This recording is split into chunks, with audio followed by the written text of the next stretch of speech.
I spent hours trying to figure out how to legally do the Ha Giang loop without a motorbike license. Nobody had a clear answer, so I figured it out, and here's everything you need to know. By the end of this video, you will know every option, what they actually cost, and what I genuinely wish I knew before I went there. Hi, I'm Alexandra, and this is Alex on the Move, where I share budget travel tips and adventures. Quick context before we dive in. Both my partner and I didn't have a legal motorbike driving license for Vietnam, although he did have prior riding experience in Southeast Asia. And also the week before, we did a quick test run in Sapa. We rented a semi-automatic motorbike just to see if we can handle the mountainous roads of Vietnam before fully committing to full 3 days. So we weren't completely unprepared, we were just not legally covered. And this is exactly why this video exists. Here's what most people get wrong about the license situation in Vietnam. An IDP, International Driving Permit, is technically valid here, but only under very specific situations. So it has to be the 1968 Vienna Convention model, and it has to be used alongside your valid home country license. The problem is that some countries, like the US, are using the 1949 model, and this is not recognized by the Vietnamese police. So they will treat it as invalid and they will fine you. Before the loop even starts, you need to get yourself to Ha Giang city. This is your base. Most people start from Hanoi. They take a 6 to 7 hour sleeper bus, and it is very convenient because you can lay flat, you can sit upright, and it also runs day and night, so you can pick whatever fits your schedule. We booked ours through Want2Go Asia. I'll link it in the description. It was actually cheaper than booking through our hostel, so it is worth checking online first. And the price that we paid was 650,000 Vietnamese dong. One other site that I would recommend to check out is called Vexere. They often had competitive prices than the ones in Want2Go, and sometimes they even had better prices, so I will link that one as well. Okay, let's dive into the real options, because there are more than you think, and I'm pretty sure one is going to be the right fit for you. Your first option is an easy rider. What is an easy rider?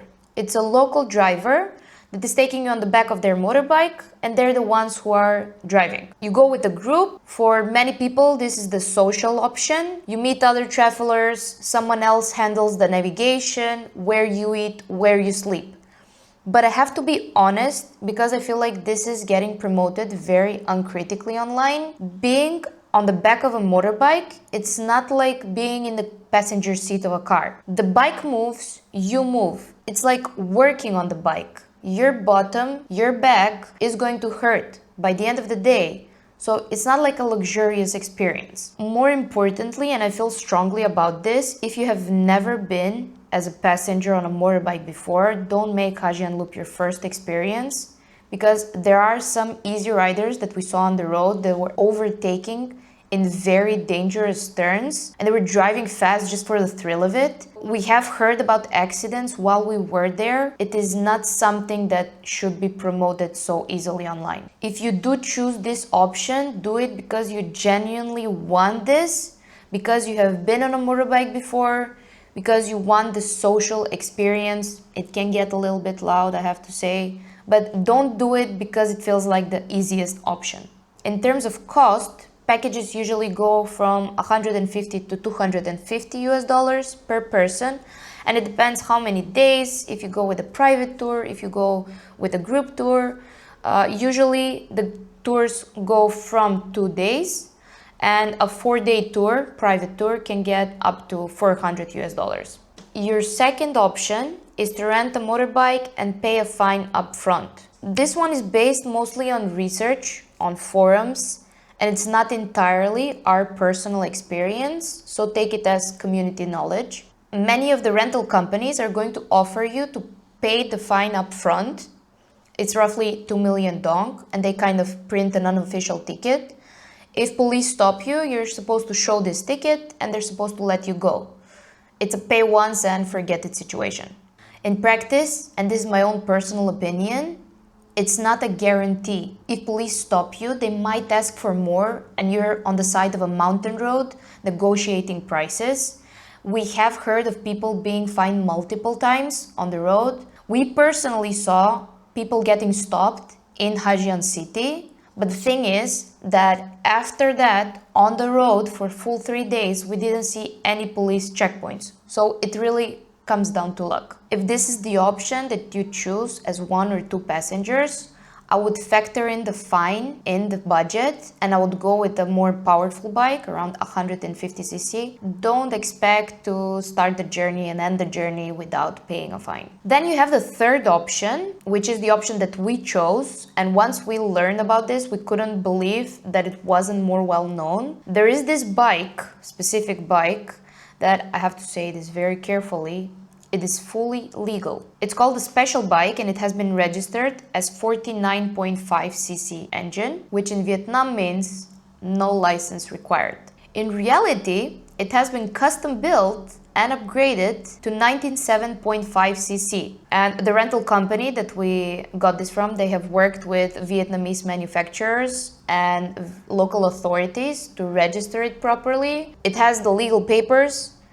It is fully covered with insurance. The police knows about it and they don't even stop you. So we found this on a Reddit thread. They were mentioning the name of the hostel. We messaged them on WhatsApp the day before. They gave us the options. We chose the special bike and we paid on the spot the next day when we arrived in Ha Giang. If you want the name of the hostel, please message me. I don't want to mention it online because I don't want to make any problem maybe with the authorities. The pricing is 450,000 Vietnamese dong per day for 2 people with insurance included, and 350,000 for 1 person on the bike with insurance included. They didn't ask for extra documents. They already knew from WhatsApp that we didn't have a driving license. They didn't make any problems. They did take photos of our passports since the previous night. Now, some of you might ask, 100cc on a motorbike, 2 people on a mountain road, is it enough? And I would have to say it kind of depends, because when they're offering this, they're saying that up to 150 kilos on a motorbike is enough to be able to go with it. But I would say that up to 100 is fine, because we were around 150 and there were moments where the bike was struggling. We were going in first gear all the way up. And the thing is that it is even louder because it is struggling, so it's not very pleasant for the ears. If I had to choose again, I probably would have chosen option 2, where we take a more powerful bike and just pay a fine up front. So one more option that I want to fastly mention, it's an open air army jeep. It is a private tour. It's around $300 per person, and this is for 2 days. It includes drop off and pick up from Hanoi. This is the general option if you really don't like the motorbike options at all. With a car, any kind of car, many people don't recommend the route, because there are some viewpoints, some places where there was barely enough space to stop with motorbikes, and I can't even imagine how an army jeep is going to stop there. So have a little bit more realistic expectations about the whole experience.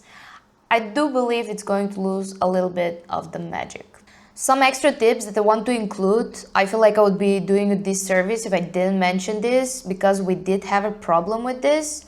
On day 1, we got a flat tire. We just had a flat tire. After 3 months of driving, now on our last journey, we have a flat tire. And we haven't even gotten out of the city. I guess it's just one of those days. We were further away from the mechanic stops, and we had to call our motorbike company directly, and they sent us a person to fix the tire on the spot. It costed 80K for the tire and 150,000 Vietnamese dong for them coming to us. So in total it was 230,000. Here's where I have to be honest about the mistake that we made. We kind of had a misunderstanding and we booked the motorbike without insurance, where if we had, the flat tire money would be included. It was almost the same amount as would have cost insurance for 3 days. It's not very expensive, so just make sure you book it properly. About the planning phase, first I would like to talk about is how many days you should book. We did 3 days, but it felt rushed. If I could choose again, I would definitely go for at least 4 days, just to make sure that you can take those extra turns on the side roads, just take enough time to take breaks and see all the viewpoints that you want to take. The views are splendid. Even if you have 5 days, I would even recommend 5 days on the road. Second thing that you should consider is either taking the route clockwise or counterclockwise. We took it clockwise, and there were 2 reasons why we did this. Firstly, it was personally because of me. I am kind of afraid of heights. And the thing is, when you're going clockwise, most of the time on the route, you're on the inner side of the mountain. So the fall is kind of on the other side. And this was personally something that I kind of genuinely really liked about this side. The second thing is, when you're going clockwise, the incline is a bit slower on most places, and because we were loaded on a 100cc motorbike, this was kind of very important as well. One thing that many people mention, they do suggest going counterclockwise because supposedly it's less busy. When we were on the road, this wasn't the situation. It felt like it was the same amount of busy streets. It's a popular route nowadays, so I'm pretty sure that it's not too much to think about. About accommodation, I would recommend to book in advance because the villages are very small. There aren't that many accommodation places, and easy riders have such big groups that sometimes they book full hostels. There was one situation when we were trying to reach Dugia, but we couldn't on the second day. So we had to make a last minute booking, and we're kind of very happy that we found a place in Meovac. I would recommend for you to pre-book, to make the plan, the general plan, and just have these small places that if something happens, you have it in mind. Just pinpoint the villages and the locations where you can actually make a decent stop for sleep. There are some things that I want to mention, even though I know that they're very obvious. There's safety tips. Don't drink and drive. Don't go very fast. Like these roads, you share them with elderly people, with kids. There's so many locals on the road that are chicken on the road. So please be careful. Don't just endanger it's not just you on the road. It is many people. So just arrive safe and make sure you leave safe. If this video saved you a few hours of research, that's exactly why I made it. Press subscribe because next week I'm posting the full itinerary of where we ate, where we slept, and budget breakdown of our Ha Giang loop experience. Drop a comment below. I'm genuinely curious. Do you have a motorbike license, or you're in the same situation as us? And if you actually did the loop, which option did you go with? Ha Giang definitely blew us away, and I'm hoping that this video gets you there. See you at the next one!